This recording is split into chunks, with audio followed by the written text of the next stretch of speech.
Welcome to the Franky Balls Show, starring Franky Balls with Franky Balls Life Coaching Podcast.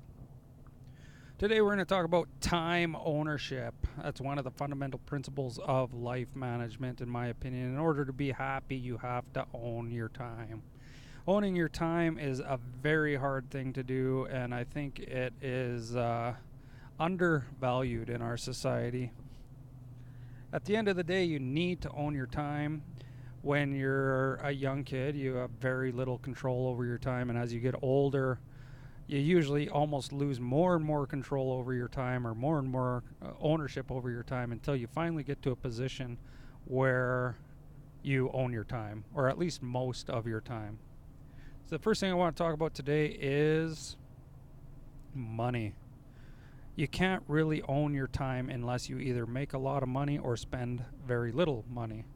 Spending very little money is a lot easier than making a lot of money, but something that most people don't understand is even people who make a ton of money could benefit hugely from spending very little money. So as I said many times before, I make well over $1 million a year. I have quite a few employees, and most people would think that I'd be flying around on private jets, and although I do have a pilot's license and everything, I am very conservative when it comes to my money. My business partner, who owns 50% of the business that I started, also is very conservative with his money, and I think that's how we both manage to own our time. So like I said, if I make over $1 million a year, you would expect that I'd be spending close to that, but you couldn't be further from the truth. I try to spend 70 or 80 grand a year, sometimes 100, maybe the odd year I might spend 150 if I was feeling like I needed a few vacations or something. But for the most part, I try to live quite humbly. At the end of the day, most successful business owners realize that cash is king. Your business could be making money, but if you run out of cash, you are done. So as a result of that constant pressure, and as a result of nearly bankrupting my own business before and running out of cash in my business, even when it's been very profitable multiple times, I have put restrictions on myself to ensure that I spend very little money. I still live a comfortable life, like I take out 70 grand a year, 80 grand, sometimes 100 and 120. My wife still makes, between 50 and 100 grand too, so we live comfortably. But I have to admit that the thing that gives people ownership of their time the most, regardless of how much money you make, is your ability to spend little money. So at the end of the day, I would suggest that you put yourself in a position where you are accustomed to and comfortable with spending very little money. So spending money on things like really fancy, nice vehicles, especially if you're spending that money outside of a business environment where you can buy them in a tax-free environment, is just absolutely foolish. Okay, so I'm making $1 million a year, and I bought my wife a $13,000 Ford Focus. It's cheap on gas, it's PLPD insurance, it's all of those things. There's just really no reason why she would need anything more than that. If I bought her an Escalade or a $100,000 vehicle, I'd have to put collision on it. The gas bill would be more expensive. The insurance bill would be more expensive. If she had an Escalade, I'd want an Escalade, and then I'd probably want a motorcycle and would want a bigger house, and then we'd be competing with the Joneses. Before you knew it, you'd be spending your $1 million a year, and then you wouldn't own your time anymore. Your business would own you. So regardless of how successful you are, I think priority number one is make sure you keep your expenses low. Okay. Also, for those of you who aren't making the big dollars, the million plus a year dollars, when you do make $1 million a year, you don't get to keep all that. Like most people think, oh, you make $1 million a year, you have $100,000 a month just about you can spend, but that's not the case, right? Like if you make $1 million a year, you get to keep about maybe 500. You'd have to spend close to 500 to the government, and then you're going to have 500. But because your business had to send 500,000 or close to it to the government to pay taxes and stuff on your behalf, now your business is really tight on cash, so it can't cut you a check for 500. It just barely spent 500 paying it to the government. still needs investment to grow your business and everything else. So that 500 that you technically could have made is probably best kept in your company to keep your company healthy as well. So even if you're making $1 million a year, for those of you who are only making 100,000, like, it's not all rosy. You probably, if you cut yourself a T4 for $1 million that year, you're probably going to take out 250,000 in actual money. The rest will kind of just get lost and paid to different types of taxes, and it'll be sitting in your business in a shareholder's loan, or it's not as rosy as it sounds anyways. But regardless how much money you make, take a card out of Warren Buffett's book and keep your expenses low. At that point, you'll ensure the highest likelihood that you will continue to always own your time. So keep your vehicle expenses low, keep your house expenses low. Don't go buy some $1 million home that you don't need. Just stay in an average home. As soon as you buy $1 million home, you have all this extra land to take care of, you have all this extra yard to mow, you have all these extra square footage to keep heated, you have all this extra space that you have to fill with things. Now you're living beside neighbors that have homes in the millions of dollars. Now you're competing with them. Now it starts to be pretty normal to buy a souped up Escalade for you and your wife, and quads and skidoos. The reason I know this is because I've been down that road for a couple years, where I bought a 10-acre piece of land in a highly forested area in a fairly major city. And yeah, it got to the point where even making huge amounts of money, I couldn't sustain myself. I could sustain myself, but I was starting to get to the point where I didn't feel like I owned my time anymore. Like, if my business didn't get a really good project or something, I would be strapped for cash. So after doing that for a few years and heating, I think I had 5,000 square feet and 10 acres and 2,200 square feet of deck and all those types of things. I dug a huge pond that was 30 feet deep so me and my kids could swim and surf and everything on it, and the whole kit and caboodle. My neighbors' homes were worth millions of dollars. Everybody was driving Escalades and Denali's and had quads and skidoos running around, and you name it. My neighbors had horses worth hundreds of thousands of dollars. And after living that way, even though I was making as much money as I was making, I decided I would rather move to a smaller place and own my time than continue in this Jonesy type lifestyle and risk losing ownership over my time, right? So I moved to a small house. I now live in a house, even though my income didn't decrease. I now live in a house that's fairly modest for my means. I think I pay $2,000 a month in rent because it's inner city Calgary, and I am not planning on staying there forever. I'm just staying there because it's close to where my wife is finishing some upgrading for her paramedics degree. So we're renting the place, and it's $2,000 a month, and our utility bill's like $2,300 a month. Her vehicle's paid off, her insurance is like $80 a month or something. So it's just like, it's so peaceful. It's so peaceful just knowing that no matter what happens, there's just no way in hell I will ever not own my time, right? So don't take it for granted that.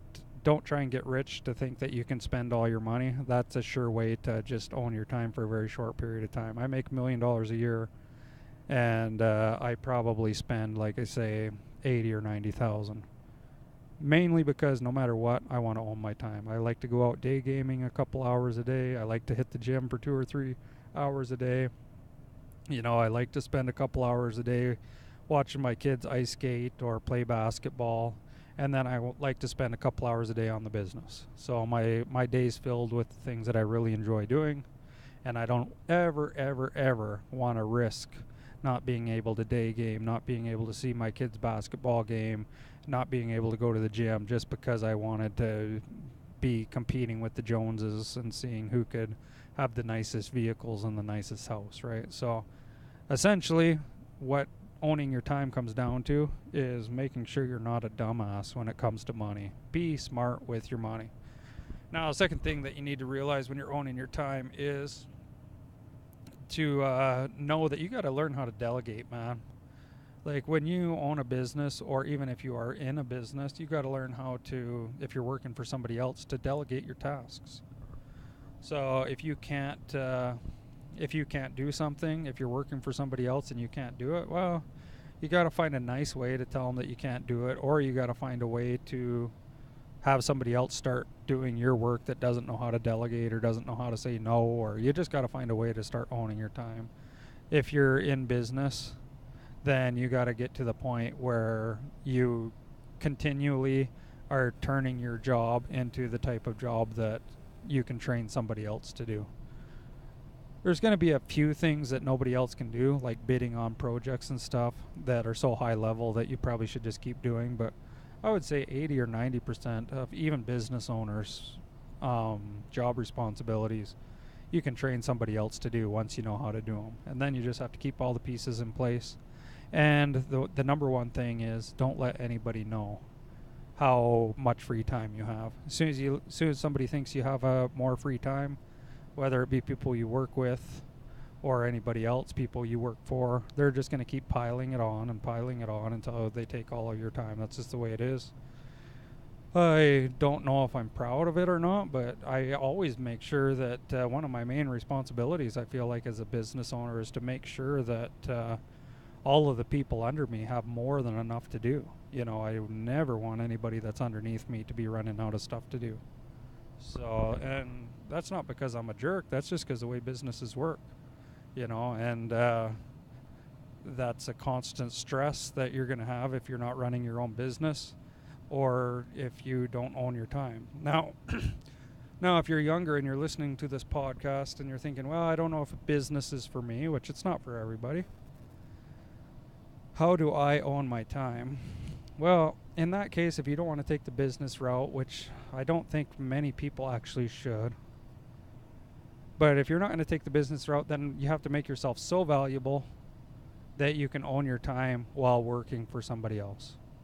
So if you have a Harvard law degree or something, you can demand enough for your time that you still own your time, because you only have to work a couple hours a day. You can demand $300 or $400 an hour to do criminal law or something if you have that kind of degree, or if you're a dentist, you can do the same. So I would say that if you're in a position where you don't own your time and you're not in a position where you can make others kind of like do enough work for you that it frees up your time so you own your time, then you have to create your own role where you're so valuable in that role, or you know something to such a high degree that nobody else knows, that you can demand that you only do so much work, and people aren't going to fire you or treat you with dismay because they know your skill set is very rare and valuable.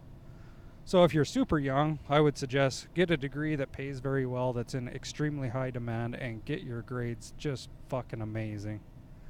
And get a job, work your ass off for a few years. As soon as you know the company and you know the job and you've proven yourself, at that time you might have to take a little bit of a pay cut, but at that time you can kind of demand, yeah, you know what, I'm going to work 15 hours a week and these are the days I'm going to do it. And I know that's kind of a hard pill for you to swallow, Mr. Employer, but you know, I guess I can go to this other firm and work for them if you don't want me to.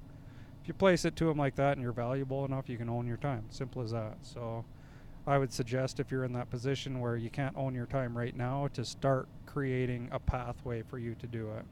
If you're in a business and you can't go to school and get like a law degree, a dental degree, a surgeon's degree, you know, something that makes your time extremely valuable, then find a role in your current company that's underutilized and very specialized, and try and find a way to make yourself extremely valuable in that role. And then maybe take some notes from the 4-hour work week and try to start working from home a little bit, and just make yourself so valuable that your employer would allow you to either only work 15 hours a week and be okay with it, or think you're working 40 or 50 hours a week, but in reality you're working from home and it's only taking you 15 hours a week because you've automized a lot of it. I'm not an expert at that because I'm more of the business owner type, but I do know Tim Ferriss wrote a book called The 4-Hour Work Week, which I read, which had some pretty good insights on that, so I'd recommend checking out his book on that. But at the end of the day, if you want a happy life, I would say the single key ingredient, or one of the major key ingredients for sure, is time ownership. You just have to own your time. If somebody else is controlling your 60 hours a week or however long it is, and you don't have free reign over your time, you're not really living your life. You're living somebody else's life. You have to find a way to get in ownership of your time. In my opinion, if you're working for somebody else and you're working 60 hours a week, you're pretty much being a slave for that 60 to 80 hours. So you either got to cut your expenses down to the point where you can cut your hours 20 to 20 hours a week or 30 hours a week and start enjoying your life in that way, or you got to find a way to have your employer pay you about the same amount of money for less time, or you got to find more income somewhere. It's likely going to be a combination of all of those. But at the end of the day, you need to put a long-term plan in action so that you can see a future where the only person in control of your time for the vast majority of your time is you. Now, that being said, everybody's going to have to do 10 or 15 hours a week of things they just don't want to do. That's just life, right? But this 60 hours a week, 5 days a week, even 40 hours a week stuff, boy, I'd hate to live a life like that. Try and find a way to get out of it. Your happiness will skyrocket. That's all for today. The Franky Balls Show, starring Franky Balls, our life coach podcast. Cheers.